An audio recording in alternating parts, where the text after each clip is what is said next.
अरे लाला जी, कहाँ चल दिए?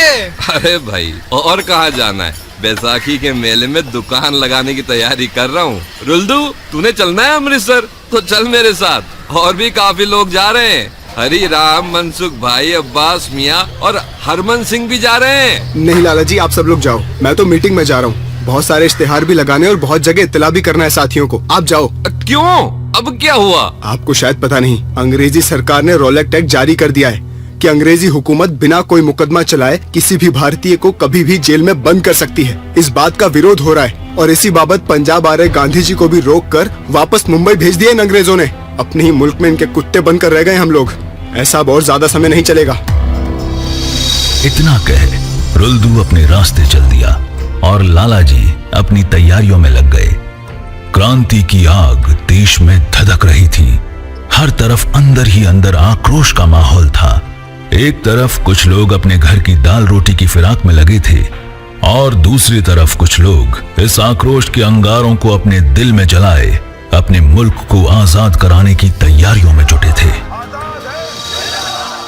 प्रथम विश्व युद्ध में अंग्रेजों के साथ कंधे से कंधा मिलाकर और यूं कहें कि उनसे कहीं ज्यादा बेहतर प्रदर्शन था भारतीय सैनिकों का।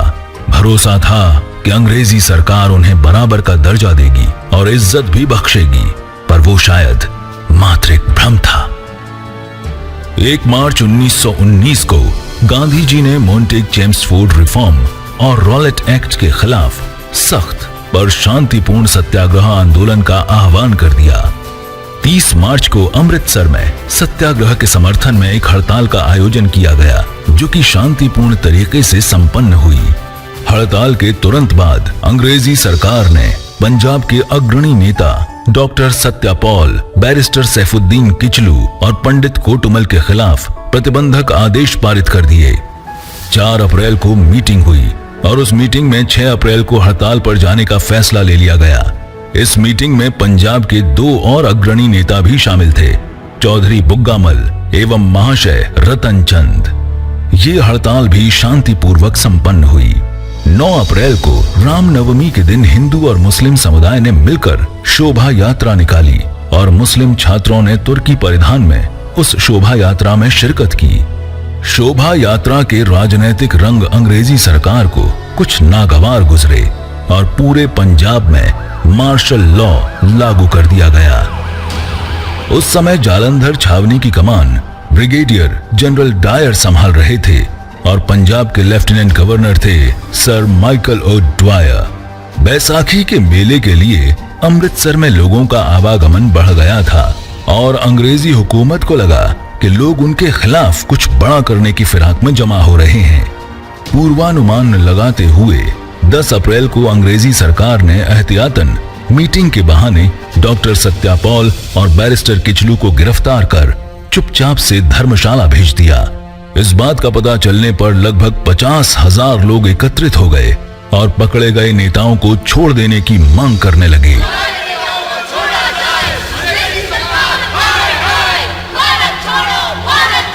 इस दौरान भीड़ की कई झड़पें भी हुई पुलिस और प्रशासन के साथ। 8 से 10 प्रदर्शनकारी मारे गए और कई घायल हुए। लूटपाट की घटनाएं भी हुईं। 2 बैंक मैनेजर भी आक्रोशित भीड़ द्वारा मार दिए गए और कई जगह यूरोपियन समुदाय पर हमला भी हुआ। इन सब की खबर लगते ही और हालात को मद्देनजर रखते हुए ब्रिटिश सरकार ने तुरंत हरकत में आकर सारे शहर में अतिरिक्त फौज की तैनाती करवा दी। 10 अप्रैल शाम 4 बजे जनरल डायर को टेलीग्राम द्वारा आदेश मिला कि बंदूकें, असलाह, अतिरिक्त फौज और एक हवाई जहाज की सख्त जरूरत है, तुरंत इंतजाम किया जाए।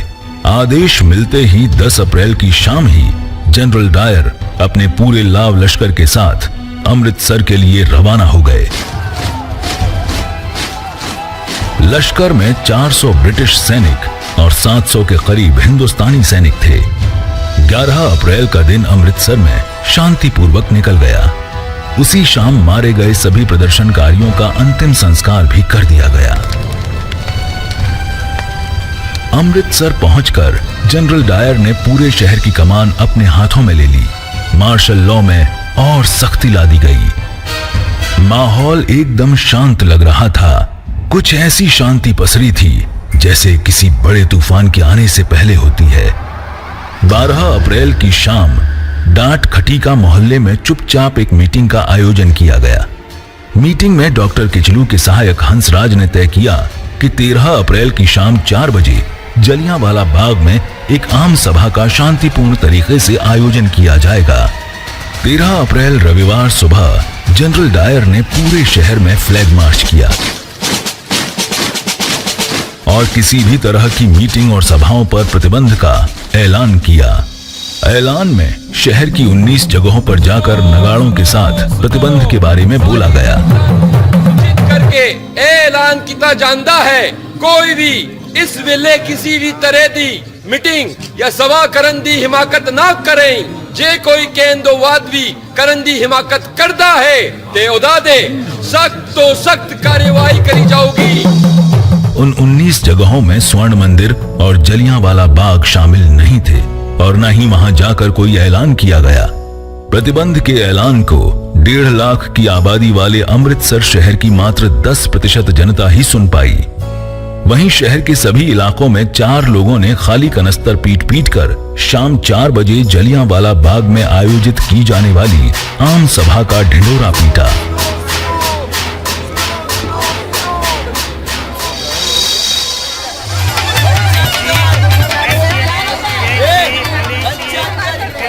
बैसाखी का पर्व होने के कारण भारी तादाद में श्रद्धालु स्वर्ण मंदिर के दर्शनों के लिए जुटते रहे।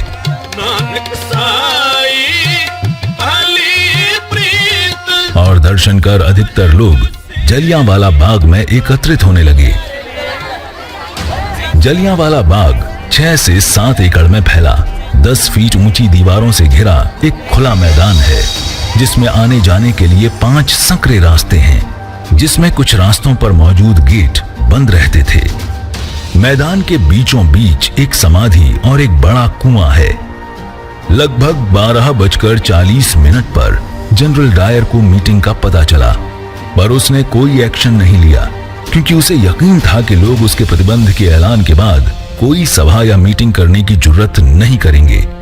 जनरल डायर को खबर मिली कि जलियांवाला बाग में शाम 4:15 पर मीटिंग शुरू हो चुकी है। उस समय जलियांवाला बाग में लगभग 25,000 की तादाद में आदमी, औरतें, बूढ़े, बुजुर्ग और बच्चे भी जमा थे। खबर मिलते ही जनरल डायर ने 50 बंदूकधारी सैनिकों और 2 बख्तरबंद गाड़ियों के साथ सीधा जलियांवाला बाग की ओर मार्च किया।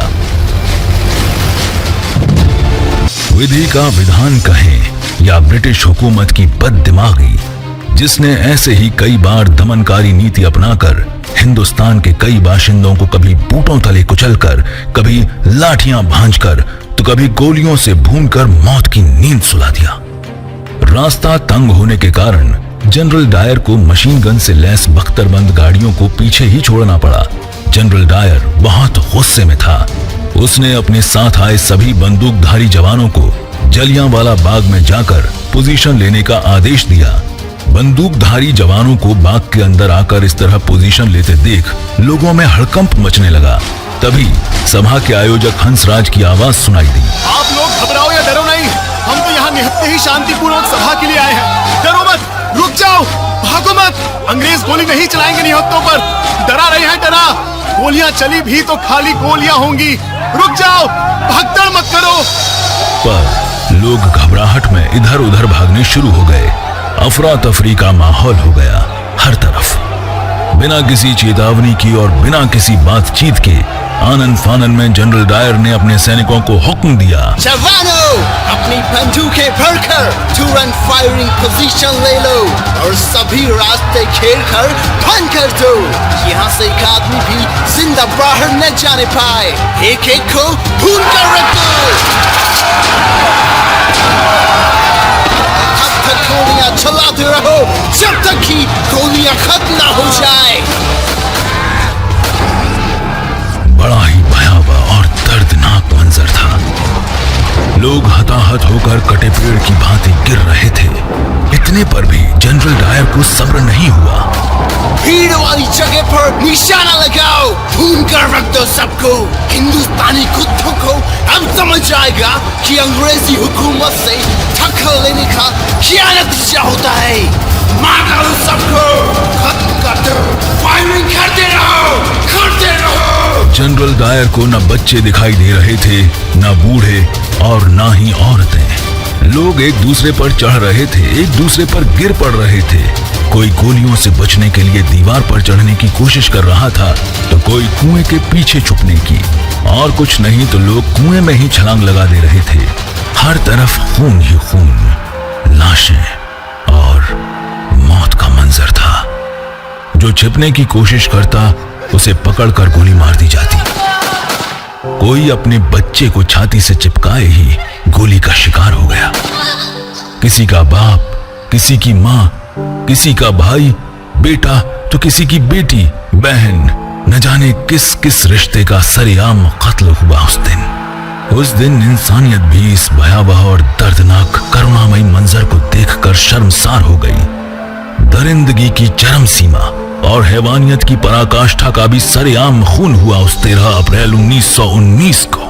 इतिहास के पन्नों पर हमेशा के लिए स्याह काले अक्षरों में अंकित हो गया 13 अप्रैल 1919 बैसाखी का दिन। जमकर खून की होली खेली अंग्रेजी हुकूमत ने। 15 मिनट में 1650 राउंड फायर किए गए, और ये भी इसलिए कि गोलियां खत्म हो रही थी। 1500 के लगभग लोग मारे गए और कई हजार घायल हुए। घायलों के उपचार का कोई प्रबंध नहीं किया गया और उन्हें ऐसे ही उनके हाल पर मरने के लिए छोड़ दिया गया। देखने वालों ने बताया कि लाशों के 10 से 12 फीट ऊंचे ढेर लग गए थे उस दिन जलियांवाला बाग में।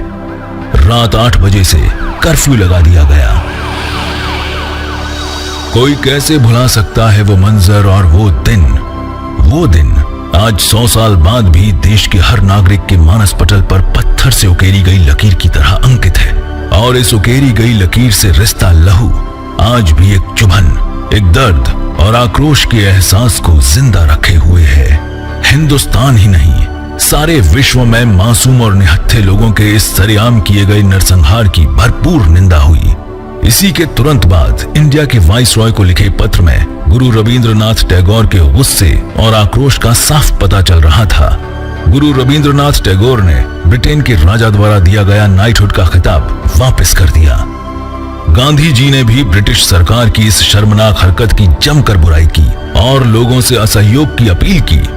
उन्होंने कहा, अंग्रेजी हुकूमत द्वारा दिए गए सभी ओहदों और इनामों का बहिष्कार करो, उनके सामान का इस्तेमाल बंद कर दो। विद्यार्थी अपनी शिक्षा छोड़ आजादी के आंदोलन में अपना योगदान दें। पंजाब की धरती पर हुए इस नरसंहार के बाद पंजाब आजादी की सरगर्मी का मुख्य केंद्र बन गया।